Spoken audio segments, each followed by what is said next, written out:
সুপ্রিয় দর্শক শ্রোতা, আমি এখন নদীর পাড়ে আছি আর নদীতেই যিনি সারাক্ষণ থাকেন রাতে এবং দিনে, তার কথা একটু শুনবো, চলেন। মাছ পাইছেন? হ্যাঁ পাইছি, দুটো চারটে করে আর ছোট ছোট মাছ। আপনি যে নদীতে এই যে রাতের বেলাও থাকেন, হুম। কখনো কোনো ভূত? না হলে ভূত টুত নাই, দেখিনি তো একদিনও।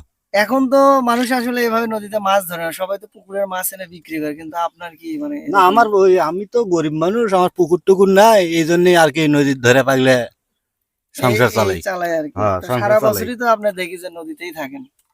তো হ্যাঁ, এই যে এতদিন ধরে মাছ ধরতেছেন ছোটবেলা থেকে, কখনো কিছু দেখেন না এরকম না যে না না, মানে? কখনো কিছু দেখি নাই। তাহলে যে মানুষ ভয় পায় নদীতে একা একা আসে, আপনি তো মনে হয় যে নদীতেও অনেক থাকছেন একাকি এরকম। হ্যাঁ একাই থাকি আমি বেশিরভাগ নদী। মাছ কি এই নতুন পানিতে বেশি নাকি কম, নাই কে বললে না চলে? এবার মাছ নাই নদীর, আমিও দেখতে পাচ্ছি আপনার মাছ এবার খুব মাছ কম। নাই। তো যাই হোক, ভালো লাগলো একজন এরকম নদীতে মাছ ধরা মানুষের কথা শুনে। সব মিলিয়ে নদীর এরকম আপনি যদি পুরো নদী ঘোরেন, মাছ ধরে এরকম মানুষ আপনি খুঁজে খুব কমই পাবেন।